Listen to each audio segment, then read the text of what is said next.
안녕하세요. 메디토크 신일섭입니다. 이번 주제는 트럼프 임기 첫 FOMC 회의, 미셸 보우먼 이사 금융감독 부의장 지명, 파월의 일시적 호 재출항, 금리 동결 만장일치 결정, 점도표에 묻어있는 매파의 채취입니다.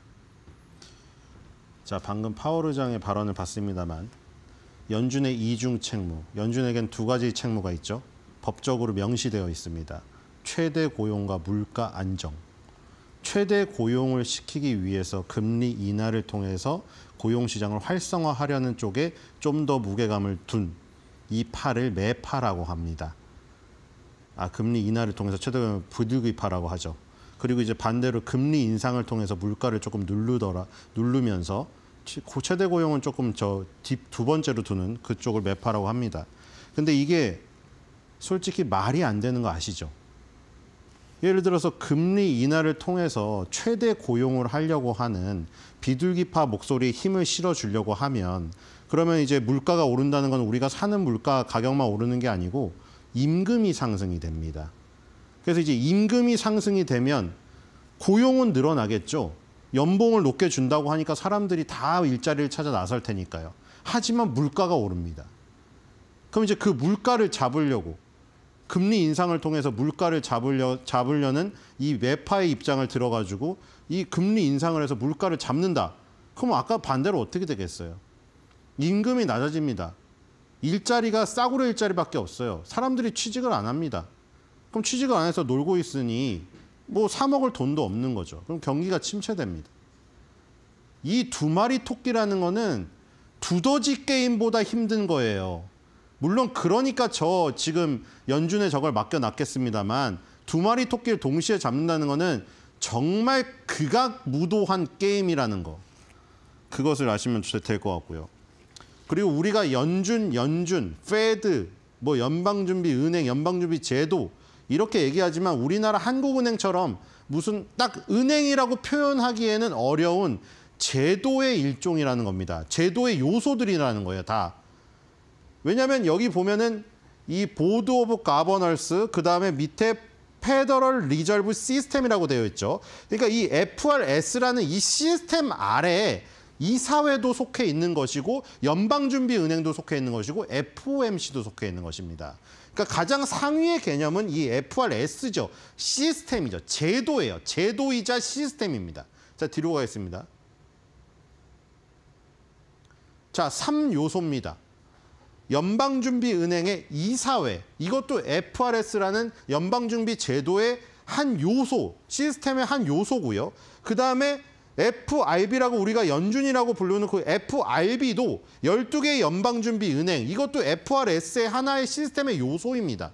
그다음에 거기서 펼쳐지는 페더럴 오픈마켓 커미티드, FOMC죠. 이 회의도 하나의 요소입니다. 그러니까 연방준비제도 이사회와 연방준비은행과 FOMC는 모두 연방준비제도의 제도라는 시스템의 한 요소일 뿐이라는 것이죠. 자, 뒤로 가보겠습니다. 자, FRS의 시스템의 그 요소에서 첫 번째로 이제 7인의 이사회가 있죠. 여기에 제롬 파월 의장이 있고요. 필립 제퍼슨 부의장이 있습니다. 마이클 박 금융감독 부의장으로 여긴 되어 있는데 연준에서 이 업데이트를 안 했어요.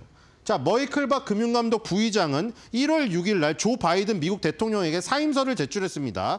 그래도 이사회는 이사의 임기는 계속되죠. 여기 금융감독 부의장의 원래 임기가 2026년 7월 13일이었으나 임명도 민주당에서 했거니와 거기다가 지금 이 트럼프 행정부가 추진하는 이 금융감독의 어떤 규제 완화라는 전혀 맞지 않는 바이든 대통령 때 스트레스 테스트를 강하게 해가지고 이 금융기관들을 압박하는 요 금융감독을 했던 그 사람은 자기가 맞지 않다고 생각했기 때문에 이 임기를 채우지 않고 사퇴를 했습니다. 하지만 사퇴했다고 7인의 이사회에서 나가는 건 아니에요. 왜냐하면 이사의 임기는 무려 2032년 1월 31일까지이기 때문입니다. 이 이사를 나갈 리가 없겠죠. 금융감독 부의장이라는 요 타이틀만 떼버린 겁니다. 그리고 이제 트럼프가 누구를 지금 지명했느냐. 공화당에서 임명했던 미셸 보우먼, 공화당에서 자신의 손으로 이 트럼프 1기 때 2018년 11월 26일 날 이 임명을 했습니다. 그 당시에 이 남아있는 임기를 수행하느라 2년만 했습니다만 다시 2020년에 재선출이 됐기 때문에 2020년부터 이사 임기는 14년이니까 무려 2034년 1월 30일 날까지 이사회 임원 멤버입니다. 그런데 이제 공화당의 지명도 받았거니와 미셸 보우만을 지금 트럼프가 임명을 했죠. 지명을 했기 때문에 상원의 의결만 나오면은 이제 앉게 됩니다. 그래서 지금 요 미셸 보우만도 예를 들어서 지금 요 금융감독 부의장의 임기가 끝나더라도 이사의 임기는 2034년까지다. 그리고 지금 1, 2, 3, 4, 5, 6, 7, 7명의 이사회로 이루어져 있다. 뒤로 가보겠습니다. FRS의 요소라는 거. 자, 도널드 트럼프 대통령이 트루스 소셜에다가 올렸습니다. 이거 뭐 해석해보자면 영어 잘하시는 분들은 아실 것이고 미셸 미키 보우만이 연준의 새로운 금융감독 부의장이 될 것이라고 발표하게 돼서 기쁘다. 미키는 2018년부터 연준 이사회에서 명예롭게 근무해왔으며 인플레이션 규제, 은행업을 다루는데 뛰어난 전문 지식을 갖고 있다. 우리 경제는 지난 4년 동안 잘못 관리되어 왔고 변화가 필요한 시점이다. 미키는 이를 실현할 노하우를 갖고 있다. 맨 마지막 문단은 저는 우리가 국가 역사상 전례 없는 경제적 정점을 달성할 것이라고 확신한다. 콩그리츄레이션 미키 이렇게 올렸습니다. 자, 뒤로 가겠습니다. 그래서 미셸 보우만은 연준 홈페이지를 통해서 답변을 했죠. 지명해 주신 트럼프 대통령께 감사의 말씀을 전하고 싶습니다. 서로 주고받았고요. 뒤로 가보겠습니다. 자, 그 다음에 연방준비 제도의 두 번째 요소인 12개의 연방준비 은행입니다. 자, 뒤로 가보겠습니다. 자, 그 다음에 마지막 요소인 FOMC죠. 여기서 1, 2, 3, 4, 5, 6, 7. 아까 7인의 이사회. 이 안에서 부의장 직책을 맡던 금융감독 부의장 직책을 맡던 파월처럼 의장 직책을 맡던 그 직책이랑은 상관없이 이 이사회 멤버들의 임기는 14년으로 독립적으로 보장되어 있습니다. 항상 투표권이 있고요. 이 한 명은 연방준비은행 12개 중에 뉴욕 연방준비은행 총재만 영구 투표권자입니다. 그래서 이 8명은 고정 투표권이 있고 이 4명은 나머지 뉴욕을 뺀 나머지 11개 연방준비은행 중에서 4개 연방준비은행 총재가 순환으로 들어가게 됩니다. 여기 후보 하나, 둘, 셋, 넷, 다 7명이 후보로 앉아있죠. 자, 이 후보도 합쳐서 12 플러스 7, 19명이 FOMC 회의에 참여를 합니다. 점도표에도 19명의 의견이 익명으로 들어가고요. 단지 금리 결정에서 투표권의 종이든 전자투표든 써서 낼 수 있는 사람은 이 위에 12명이라는 것이죠. 뒤로 가보겠습니다. 자, 지금 2025년 이번 연도에 투표권이 있는 자들입니다. 자, 7명의 이사회 멤버 빼고 뉴욕 연방준비은행 총재, 나머지는 어디냐? 보스턴, 시카고, 세인트루이스, 캔자스시티 이렇게 되어 있습니다. 뒤로 가보겠습니다. 자, 연방준비 제도의 의무, 아까 파월 의장이 발언한 것에서 나왔죠. 우리는 이중 책무를 위해서 최선을 다한다. 법에 명시되어 있습니다. 맥시멈 인플로이먼트, 최대 고용과 스테이블 프라이스, 물가 안정, 이 두 개의 이중 책무입니다. 물론 여기 장기적으로 적절한 이자율이 있습니다만 물가 안정과 최대 고용을 하면 장기적으로 적절한 이자율이 달성되기 때문에 보통 이 연준의 이중 책무라고 합니다. 그래서 파월이 나올 때마다 하는 얘기가 이거죠. 이 말도 안 아까 말했지만 극악의 확률인데 이 두 마리 토끼를 잡기 위해서 정말 필사의 노력을 다하는 게 연준의 연방준비은행 제도이자 그 이사의 멤버 연방준비은행 총재들 FOMC 회의 이런 요소들을 통해 가지고 이것을 이루고자 노력을 하는 겁니다. 이 이자들이 하는 일이죠. 뒤로 가겠습니다. 자, 그리고 한눈에 보는 이코노미라고 연준 홈페이지 가면은 맨 메인 페이지에 이렇게 딱 나와 있습니다. 자, 지금 연방기금 목표 금리 지금 4.25에서 4.5죠. 자, 이 금리 결정을 통해서 금리 인하든 인상이든 동결이든 이런 거를 통해서 뭐를 이루려고 하느냐? 결국 GDP의 성장을 이루려고 하죠. 근데 아까 전에 최대 고용과 물가 안정이 이중 책무라고 했잖아요. 그러면 물가 안정에 해당되는 건 무슨 지표를 대표적으로 보느냐? PC, 개인 소비 지출, 인플레이션을 본다 이겁니다. 인플레이션은 지금 가파르게 올랐다가 내려갔다가 살짝 다시 오르려고 하고 있는 것이고, 자, 최대 고용은 어떤 지표를 제일 대표적으로 보느냐? 실업률입니다. 실업률을 떨어뜨려서 자연 실업률을 제외하고 취직할 수 있는 사람은 다 취직하는 이 상태, 최대 고용을 이루고자 하는 목표를 지금 달성하기 위한 잣대로 실업률을 쓰는 겁니다. 자, 이렇게 지금 연준 홈페이지 들어가면 이렇게 구성되어 있고요. 그림이. 뒤로 가겠습니다. 자, 그다음에 이제 FOMC, 연방공개시장위원회 FOMC 앞자를 딴 거죠. 이번에 이제 회의 일정이 나와 있는데 여기 보시면 1월, 3월, 5월, 6월, 7월, 9월, 10월, 12월. 자, 8번으로 지금 구성되어 있습니다. 아주 특이한 경제 공황이라던가 특이한 사태가 일어나면은 이 이외에도 긴급하게 소집해서 할 수가 있습니다.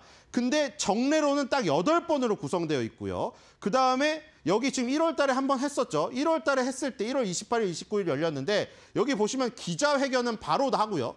항상 파월이 기자회견 합니다. 그다음에 성명서가 나오는데 자, 3월 달 이번 달에 나온 거 보세요. 성명서 이외에 여기 다른 게 하나 붙어 있는 거 보실 수 있습니다. 1월 달에 한 거는 기자회견 성명서 2개밖에 없죠. 지금 3월 달에 한 건 뭐가 있어요? 기자회견 성명서 다음에 이 밑에 프로젝션 자료라고 있습니다. 이게 언제만 있느냐? 3, 6, 9, 12에만 요 프로젝션 자료가 붙어요.